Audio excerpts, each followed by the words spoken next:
Tonight, road closures and traffic headaches. There's a lot of construction.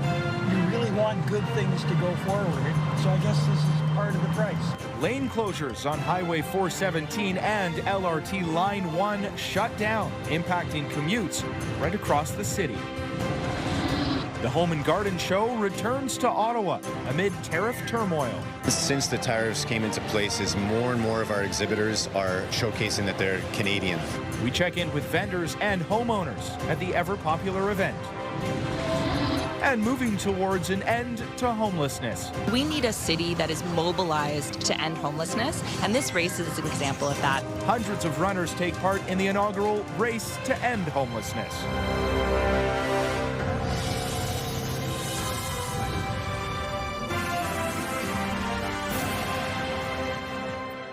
Good evening. We begin tonight with more traffic headaches. Major road projects are clogging up some of the city's busiest routes, and with no LRT Line 1 service this weekend, it's making for longer commutes here in Ottawa. CTV's Josh Morano spent the day talking with some of those drivers out on the roads, and he joins us with more on this. Josh.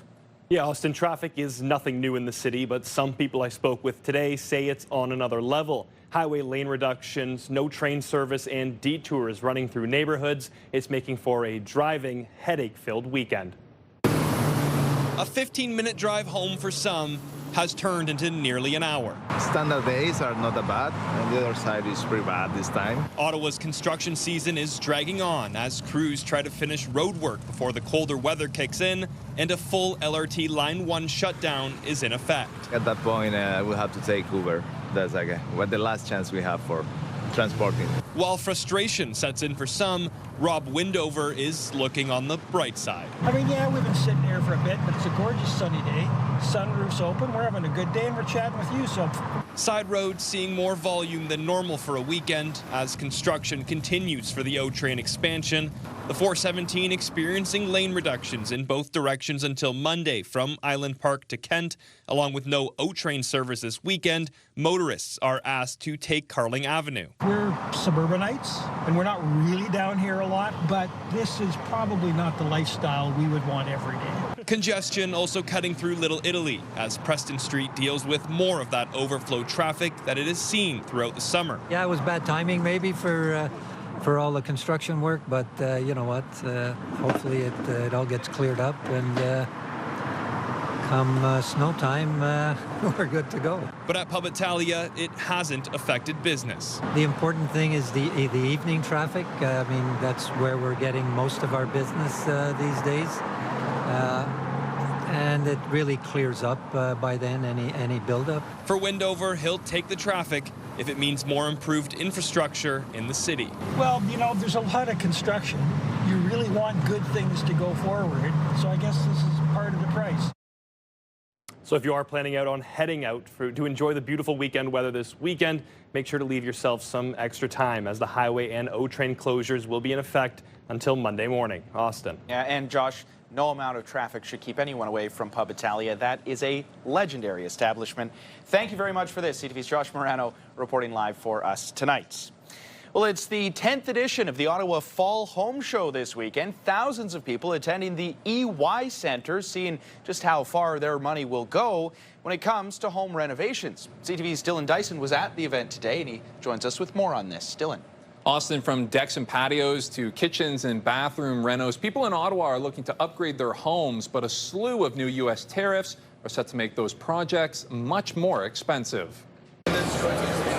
At the Ottawa Home Show, Kathleen Gagne is exploring options for her kitchen. We're just looking at pricing for kitchen renovation and seeing what options are out there, who's doing what kind of materials are required. She may have to act soon with a wave of new U.S. tariffs set to take effect on Canadian goods, including a 25% duty on kitchen cabinets and vanities. It's an absolute concern because if the tariffs are that much of an impact, it's going to reduce sort of what flexibility we have in our budgets to do the work. Of the roughly 215 vendors on display this weekend, organizers say about 85% are Canadian. Canadian businesses. Since the tariffs came into place, is more and more of our exhibitors are showcasing that they're Canadian, that they're locally owned. The materials and things that we're buying, a lot of the stuff is coming from Canada, so we're not experiencing the same tariffs if we were bringing everything in from the U.S. With a 50% tariff on steel and aluminum,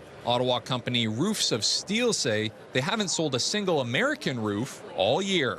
We just basically stopped selling American roofs. You're still giving people the option, but people are not choosing it anymore. A lot of them because they don't want anything to do with the States. But a lot of them is like, I'm sorry, but that is a whole lot more expensive than the Canadian one, and the Canadian one is better quality. From a 10% levy on softwood lumber and timber to 25% on furniture, Canadians are being forced to spend more. Prices have gone up, so people have to make smart decisions about, putting the money in the right place to save money.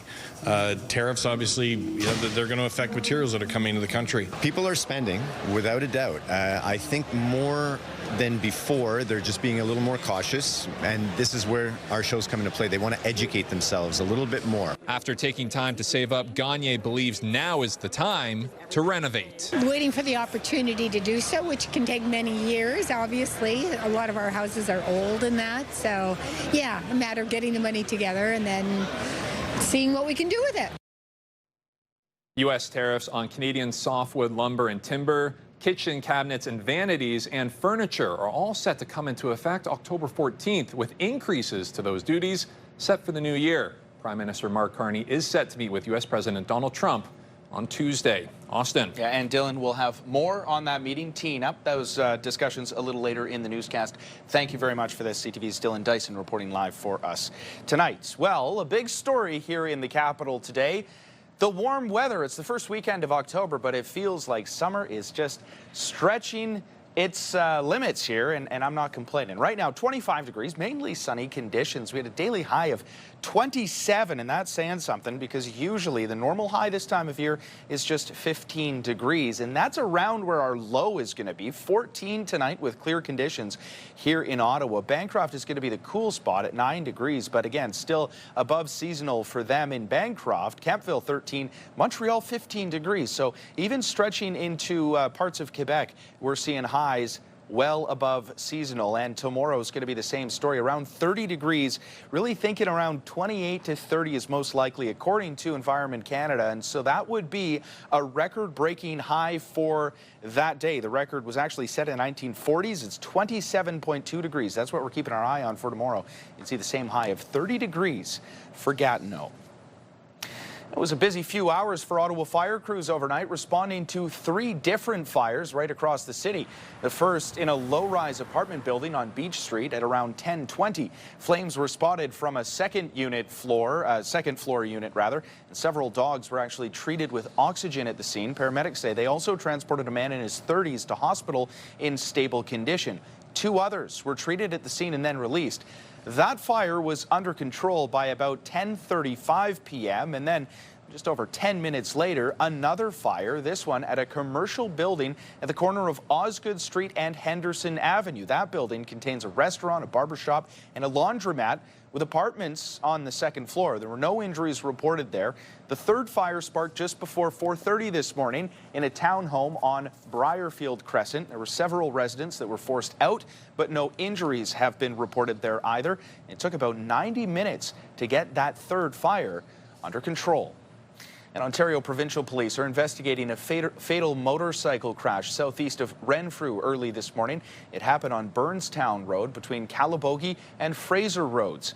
And that was at around 2 o'clock this morning. Police say the driver of the motorcycle, a 39-year-old man from Ottawa, was pronounced dead at the scene. An investigation is ongoing. Today marks the National Day of Action for missing and murdered Indigenous women and girls. It's a day to mourn the lives lost and to seek to prevent future tragedies. The 2019 National Inquiry into Missing and Murdered Indigenous Women and Girls made 231 calls for justice.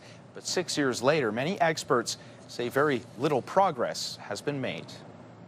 Well, the Premier reiterated his threat to remove Crown Royal from LCBO shelves today, targeting beverage company Diageo, which makes the whiskey. A message to all the bigwigs at Diageo. I swear to God, those bottles of Crown Royal are coming off the LCBO shelves. When the last person walks out through that door, we're going to make sure LCBO takes off their brands because we need to stick together. Of course, earlier last month, Ford poured out a bottle of Crown Royal there, as you can see, during a press conference after the company announced it would be shutting down its bottling facility in Amherstburg early next year. The company says the closure will improve efficiency, but it will result in the loss of about 200 jobs. Well, education workers from across the province rallied at Queen's Park today. They highlighted safety issues facing both staff and students, and they called on the province for additional funding. CTV's Queen's Park Bureau Chief Siobhan Morris reports. This is the kind of protective padding many workers are pulling on daily. Their high-risk environment, the classroom. Every day it's a battle going into work. I've experienced biting, hitting, hair pulled, punches. Dozens of educators went to Queen's Park Saturday to highlight what they describe as a crisis being driven by government underfunding. Incidents of violence are skyrocketing, not because of bad or broken students, but because the system itself is broken. Kim Caven thinks of her job as having morphed from educational assistant to firefighter. I have been at multiple schools over the years, and I have been the fire extinguisher solving all the problems on a daily basis. Educators and their union CUPE say there aren't enough EAs, social workers, and other adults in the class to support students, and kids are suffering for it. You're getting pulled from room to room to room, and you're not able to clearly form those bonds and have that trust with the students to work together. This EA says she suffered a concussion and broken ankle while rushing between students. When you see a child have a tantrum, you go for your heart, like you go for help that child, don't think about yourself. Critics argue education funding hasn't kept up with inflation and complex student needs. The provincial government is spending a record amount on education, more than $30 billion a year. But EAs aren't seeing evidence of those dollars showing up in their schools. Absolutely not. I don't know where they put their money. I want to know. Where? Show us. The Education Minister is considering getting rid of trustees, part of a review to make sure Ontario is getting the best bang for its education buck.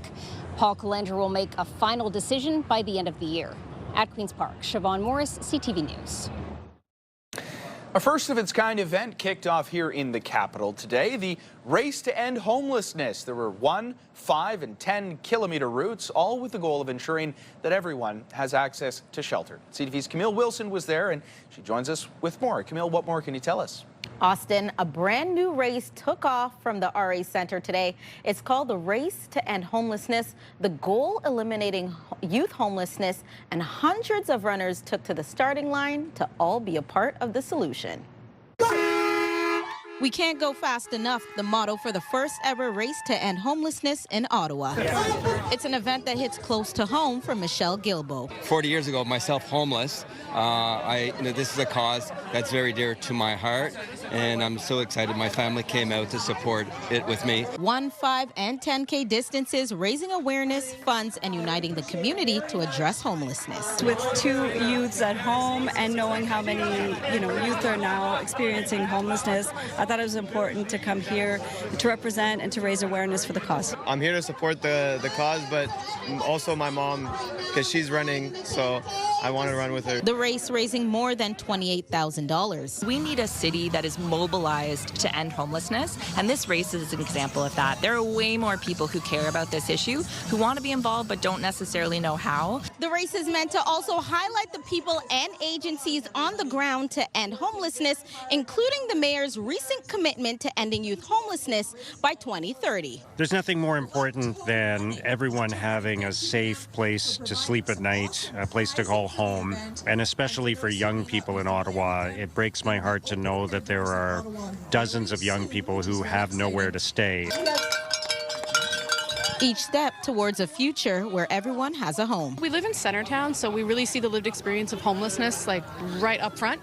Chose Capital Rainbow Refuge as the charity amongst Alliance to End Homelessness's umbrella.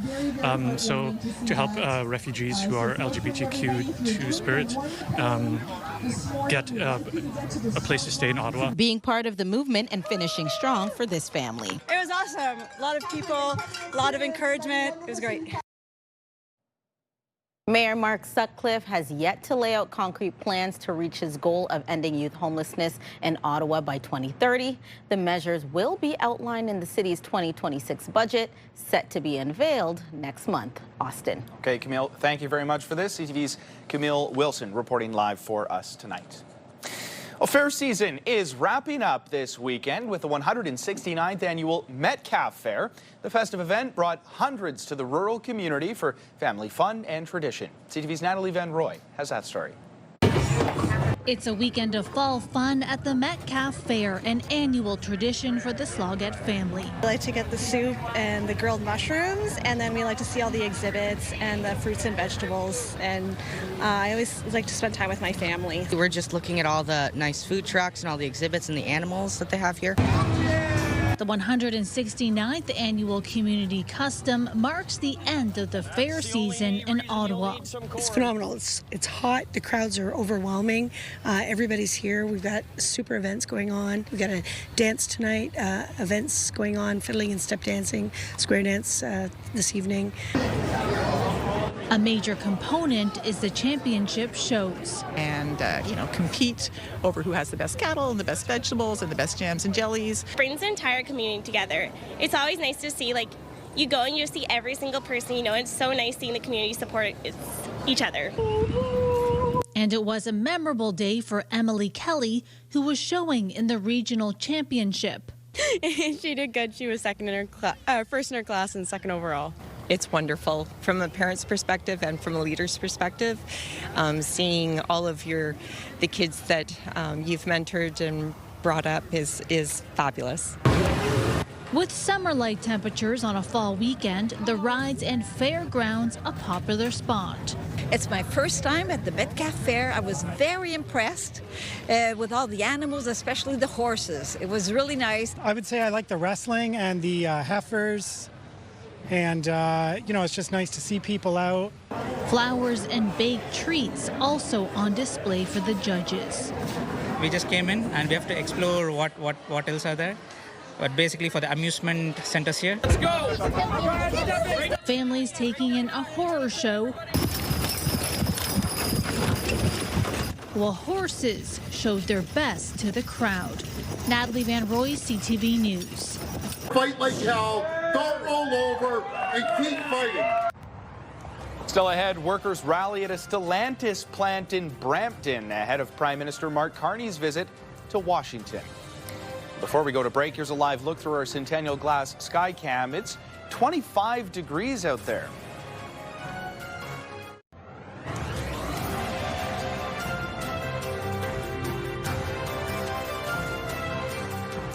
According to Premier Doug Ford, Mark Carney needs to, quote, fight like hell when he goes to Washington Tuesday for a meeting with U.S. President Donald Trump. The Prime Minister is facing pressure to find relief for those sectors hardest hit by Trump's tariffs. But as CTV's Colton Prail tells us, some of those impacted do not have high hopes for this trip. At the Stellantis auto plant in Brampton, a simple message. Open the damn plant! Closed since January 2024 for a retooling process that was stopped this February under the threat of Donald Trump's tariffs.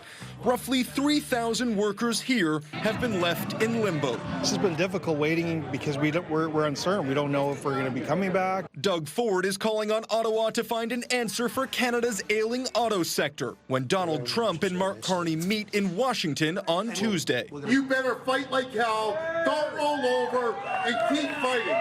Sources in the federal government say they're cautiously optimistic there could be movement on the sectoral tariffs to steel and aluminum. But some aren't as optimistic, arguing the full impact of the 50% metal tariffs won't be felt until the fall. As it hits the price tag for pickup trucks and goods in the U.S., it will create a more conducive context to reach an agreement. The U.S. has shown little wiggle room on its sectoral tariffs. On steel and aluminum, Japan saw tariffs dropped to 15%. The U.K. signed a deal at 25% with talks to introduce a quota system. And months after a deal was signed, the European Union is still paying the full 50% tariff. A low tariff might actually still be bad for the Canadian economy, still creates that pressure for a lot of those steel companies, secondary manufacturing companies, to simply pick up and go to the States where there's zero tariffs. As Canada and the U.S. both prepare for the CUSMA review next year, some in the auto and aluminum sector say it's important to enter with a clean slate. They hope Tuesday's meeting can set the tone for just that. Colton Prale, CTV News, Ottawa. Israeli Prime Minister Benjamin Netanyahu says his country is on the verge of bringing the hostages held in Gaza back home. Netanyahu says when a deal is finalized, it'll be a great achievement. Then he thanked U.S. President Donald Trump for his steadfast support. אני מודה לידידי, ידידנו, הנשיא טראמפ, שסייע לפעולה ההיסטורית הזו. In his address, Netanyahu said he never gave up on getting all the remaining hostages in Gaza back home. He said immense military pressure, coordinated with the U.S., was the key to getting Hamas to agree to release hostages and accept some other terms in a U.S. plan to end the war. Netanyahu called this a historic moment. And this all comes after Hamas agreed to some elements of a plan yesterday. Trump thanked several world leaders for helping bring the deal together. Qatar, Turkey, Saudi Arabia, Egypt, Jordan, and so many others. So many people fought so hard. This is a big day. We'll see how it all turns out. We have to get the final word down. Trump says he believes Hamas is ready for a lasting peace. Today, Gaza's health ministry says the death toll in the nearly two-year war has risen to more than 67,000 Palestinians. Israeli Prime Minister Benjamin Netanyahu says as part of implementing the first phase of Trump's plan, Israel will release nearly 2,000 Palestinian protesters. And the U.S. government shutdown is now into its fourth day after two separate proposals, one from the Democrats and another from Republicans, failed to get enough votes to pass. U.S. President Donald Trump is using the federal government shutdown to push spending cuts to states that backed Democrat Kamala Harris in the 2024 election. The Trump administration has slashed billions in clean energy and transit funding in states like California and Illinois. The cuts have also stalled Senate talks and prolonged the shutdown, which will now last until at least Monday. Closer to home, legions across the country are keeping a very close eye on the ongoing labor dispute at Canada Post. In Kitchener-Waterloo, the strike has forced the local legion to put its annual mail-out poppy campaign on pause. CTV's Alexandra Hollick has the details. There's one poppy and one poppy sticker. Symbols honoring Canadian service members set to be mailed later this month. But for now, they're sitting in a shed behind Legion Branch 530 in Waterloo. From here, it goes out usually to the post office, but we're not sure about this year. These boxes hold just a fraction of more than 150,000 poppies ready to be delivered to homes later this month. But people living in Kitchener and Waterloo may not find the usual envelopes in the mail this year, and that's worrying the local Legion. How do we get these out to the general public? Canada Post workers have been off the job and on the picket lines for more than a week, fighting the federal government's sweeping service changes. The Legion says the timing couldn't be worse, as it's still recovering from last year's labor action. Last year we had problems getting them back from the people. Now this year we're going to have trouble getting them out to the people. Which could put thousands of dollars of donations in jeopardy. The mail-outs is one of our general resources of money that comes in for the veterans' care and for the hospitals. But the poppy postage problems don't end there. Even if the labor dispute is resolved, other issues remain. The envelopes are classified as flyers, and the union has stated that they will not deliver flyers to households. Leaving the Legion in the lurch as it looks for other ways to keep the campaign afloat. We're getting all older, and we don't have the volunteers that could go out and do that, like door to door. I don't know how successful it would be with having people wanting to come in to pick up the envelope. In a statement to CTV News, a spokesperson for the local postal workers union says they understand and appreciate the concerns raised. We have proudly supported the Legion's Poppy campaigns in the past and remain committed to being a part of their vital fundraising efforts, adding they hope a resolution can be reached soon. It's a sentiment shared by members of Legion Branch 530. Hopefully, we're at the end of the day, we're going to be able to smile and say we got the job done. Alexandra Hollick, CTV News, Waterloo. The Toronto Blue Jays are playing the Yankees right now. They're up 6-1. And as Toronto and baseball fans right across the country cheer on the Jays this weekend, you're sure to hear a few bars from the team's anthem, OK Blue Jays. CTV's John Venevali-Rao caught up with some of the musicians behind the song.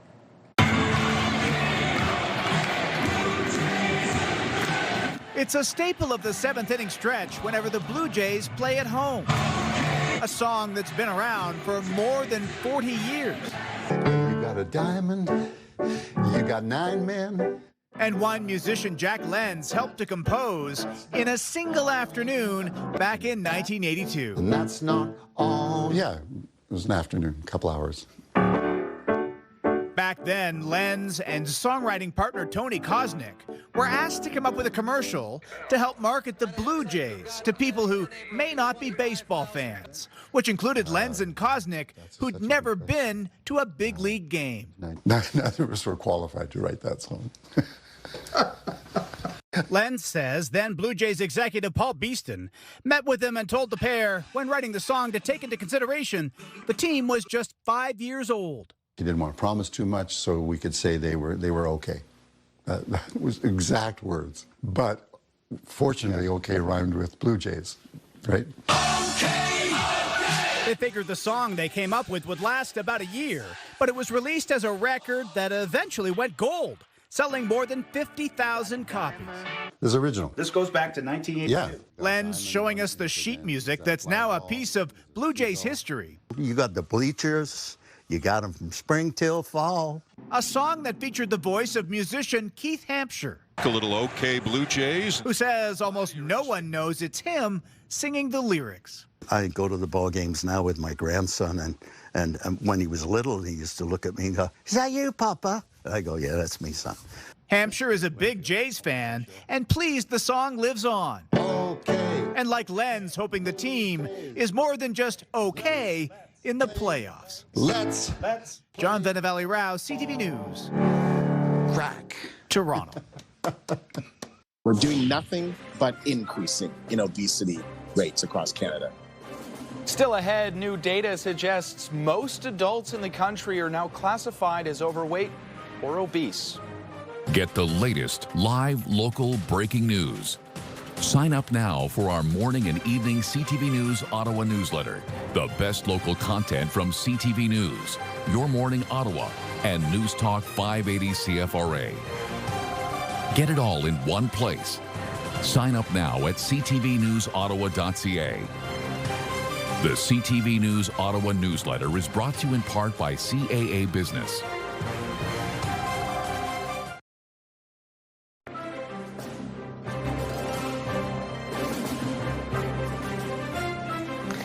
The sun just keeps on shining, and it was a great day for an event that you can see the results of here behind me. There was a tree planting event out in Orleans, and a couple of those little fellas left behind, soaking in the sunshine. They're going to have a lot of nice sunshine for the next few days. Very little activity on the satellite radar over the course of this afternoon into this evening.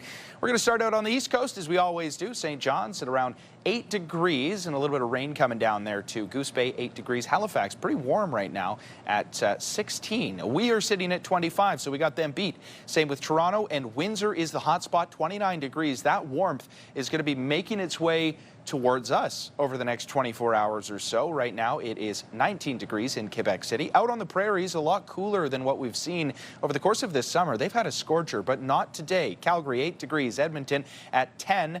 And out on the west coast in Vancouver, it is 16 degrees with mostly cloudy conditions. So this evening we're dipping to 14, but it's actually right on par with our seasonal high for this time of year. We're usually getting to a high of about 15 degrees, but we're having a high tomorrow afternoon of 30 in the sunshine. So keeping an eye on a record that was set in the 40s at just over 27 degrees for October 5th. That's what we're looking ahead to.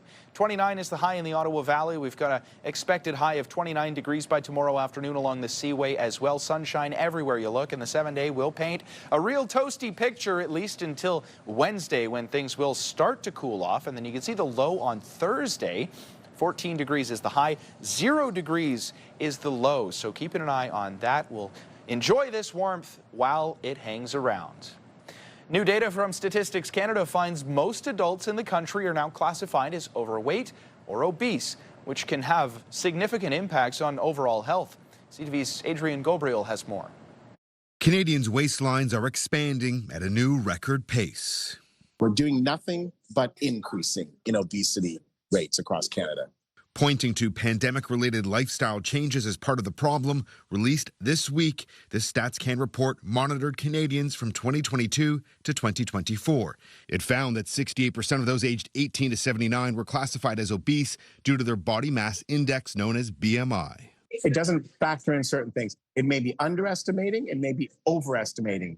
BMI is a weight calculation that generally factors in the body index of a Caucasian male. Doctors say it rarely distinguishes if you're a man or a woman or from a different ethnic background with a different BMI cutoff. There wasn't a day that didn't pass my mind like, oh my God, you know, if you don't get this under control, you could die young. At 5'2", Jennifer Isaac's weight recently topped out at 307 pounds. 4 years ago, her younger sister was hit by a drunk driver and died. Amidst the grief and stress, she turned to food. It was just that comfort blanket. And even though we eat pretty healthy in our house, believe it or not, the weight just kept piling on. I think it has a lot to do with genetics, a lot to do with hormones. The Stats Can survey also found that nearly half of Canadian adults have an unhealthy waistline, which could lead to serious health issues. Type 2 diabetes, coronary artery disease, high blood pressure. Isaac has taken control of her personal health. Losing 55 pounds over the last 6 months, she shares this message with Canadians. Don't blame yourself because it can be a lot to do with health factors. I have post-thrombosis and endometriosis, but never ever beat yourself up about it because we're all human at the end of the day. Doctors we spoke with say if you need to lose 5, 10, or 15 pounds, then hitting the track, the gym, and changes to your diet are key. For those who suffer from more severe obesity, medical intervention may be needed. Adrian Gobriel, CTV News, Toronto.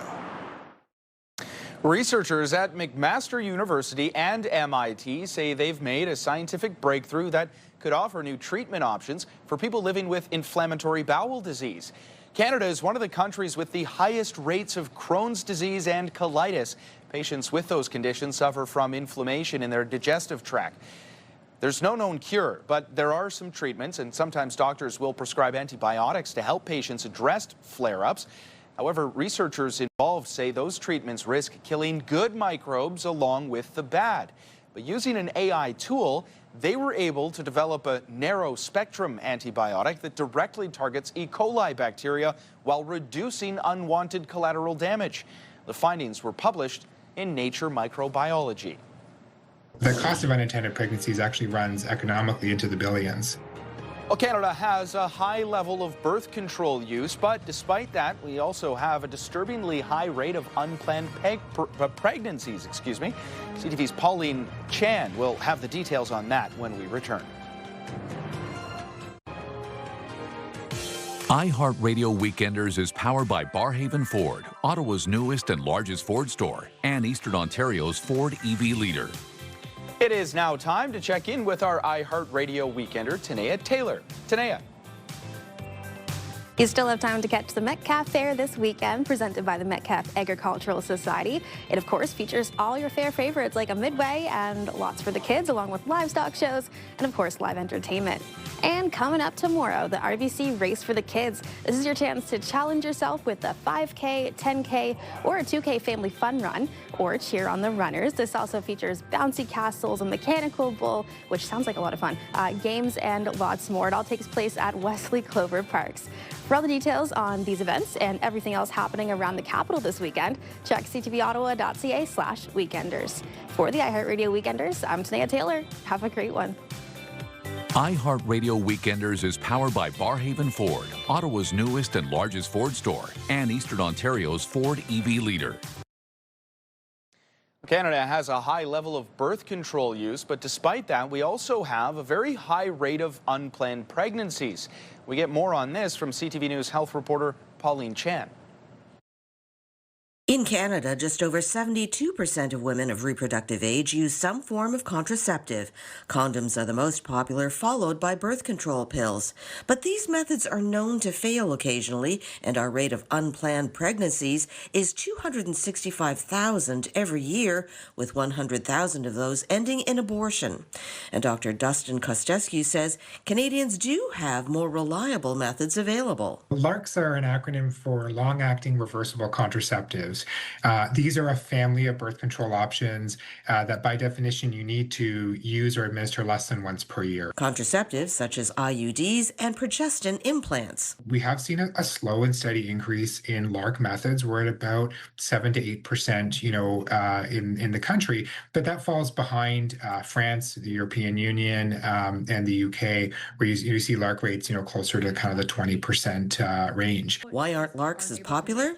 Dr. Kostescu says many women rely on their social networks, their moms or circle of friends, who may not be as knowledgeable about IUDs or implants. In order to have a LARC placed, in the arm or in the womb, you need access to a healthcare provider. And as we know, there's a shortage of providers. And even if they are trained, many health providers don't do the procedure because it doesn't pay as much as other services. Unplanned pregnancies cost our healthcare system $320 million a year in prenatal care, neonatal care, as well as miscarriages and abortions. And Kostescu says families with unexpected children face additional burdens. The cost of unintended pregnancies actually runs economically into the billions. It costs a lot of money to raise a child to 18, and most of us as parents are raising our children, and supporting them financially far beyond that. A new report entitled Removing the Roadblocks, Policies to Improve Access to LARCs, calls for increased education about LARCs and universal coverage of contraceptives. Every health system that has implemented universal access to contraception has reaped both cost benefits as well as societal benefits by seeing great reductions in the rates of unplanned pregnancy. He points to the UK, where he says for every dollar spent on providing contraceptives, $4 are saved in healthcare costs. Pauline Chan, CTV News. Fly ball high in the air to left. Good start for the Yankees. After the break, the Jays fans, they won it all this year. We'll tell you how this game against the Yankees is shaping up when we come back.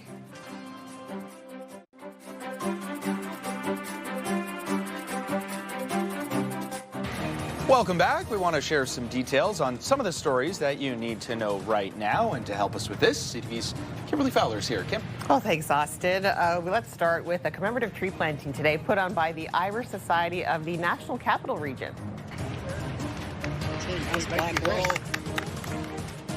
Well, dozens came out for this tree planting ceremony in honor of Thomas Darcy McGee's 200th birthday at St. Patrick's Basilica on Kent Street. Now, originally from Ireland, McGee immigrated to Canada in 1857 and is considered one of the fathers of the Canadian Federation, using his political and journalistic skills to unite the British North American colonies. Fly ball high in the air to left. Bellinger going back, and it's gone! The Jays and Yankees going head-to-head in Game 1 of this American League Division Series. Toronto strikes first with the solo home run by Vladimir Guerrero Jr. in the bottom of the first. Alejandro Kirk adds another solo homer in the second, his second home run of this game. Now, this game is currently in the bottom of the 8th inning. Toronto is up 7-1. Game 2 is set for tomorrow at 4 o'clock at the Rogers Centre. Inside the Erie zone, Whitehead. Drop the puck, send it across. Foster scores! Ooh, what a goal there by Cooper Foster. It's his second goal of the period. It makes it 2-0 for the Ottawa 67s. They're hosting the Erie Otters at TD Place Arena this afternoon. Foster would actually add another goal in the third for the hat trick. Ottawa goes on to a 4-1 win.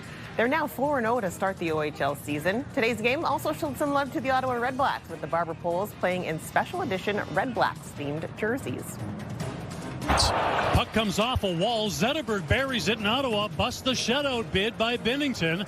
And the Sens, they're back in action tonight in the team's final preseason game of this season against the Montreal Canadiens. They're hoping to fare better than they did in this week's game against St. Louis. They fell 7-1 to the Blues. Puck drop for tonight's game is at 7 o'clock. And you can catch the action on TSN 5 and TSN 1200. The Sens season opener is set for Thursday on the road against the Tampa Bay Lightning.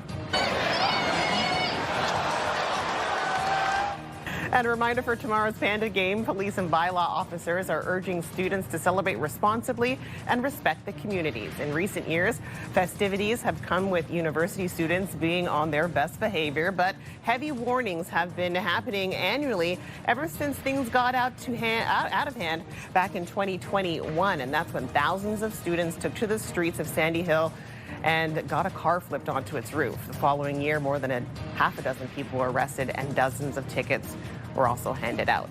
Now, the kickoff for this year's Panda game between the U-Ottawa GGs and the Carleton Ravens is set for around noon tomorrow at TD Place. Post-game parties, though, are expected to go well into the night, Austin. Yeah, and it's going to be exciting. Always fun to watch that game. U-Ottawa has won 6 straight, so... Yep. I don't have a dog in this fight. I didn't go to Carleton. I didn't go to U-Ottawa, but I want to see the Ravens get one. Yeah, they need to get one, right? Yeah. Even it out a little bit, right? I wanted to give you a shout out for wearing the Blue Jays as well. Thank you. That was on purpose, everybody. Thank you. Go Jays, go. Go Jays, go.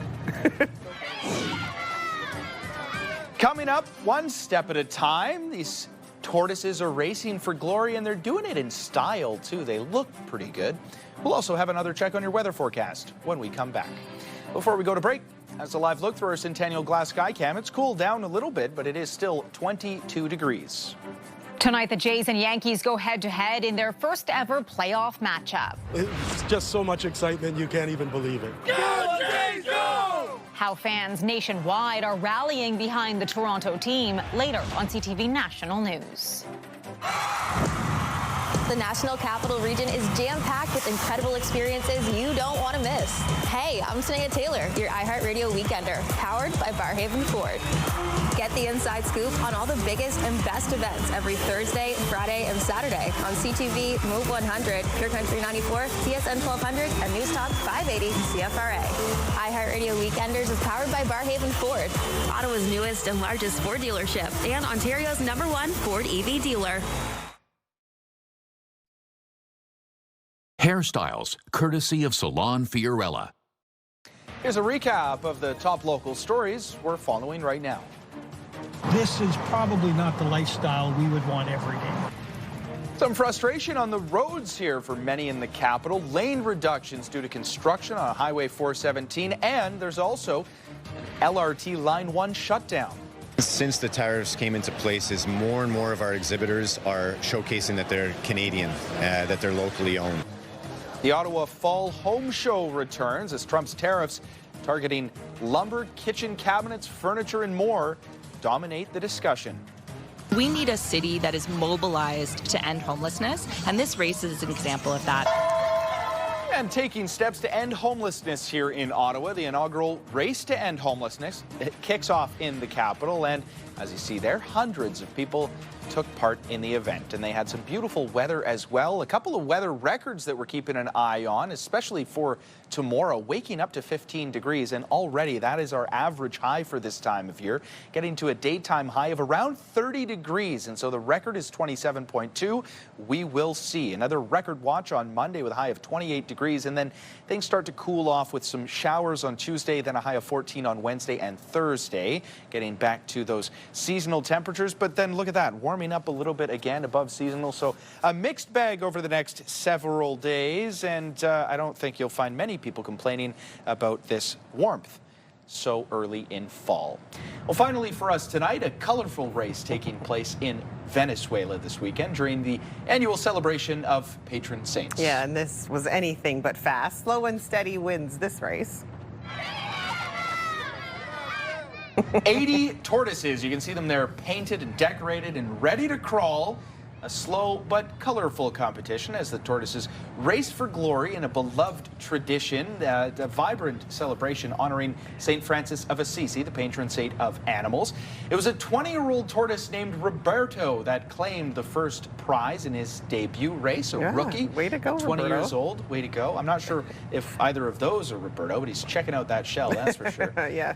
Locals, according to locals, the tortoise races are one of the most striking and popular events of the annual patron saint festivities. Who doesn't like a dressed up turtle? Yeah, I mean, I like it. They look amazing, but I also kind of feel bad for them because they obviously didn't have a say in things. But they also can't see how lovely they're decorated either. That would just make me even more frustrated. I want to know what's going on. What does my Exactly. shell look like?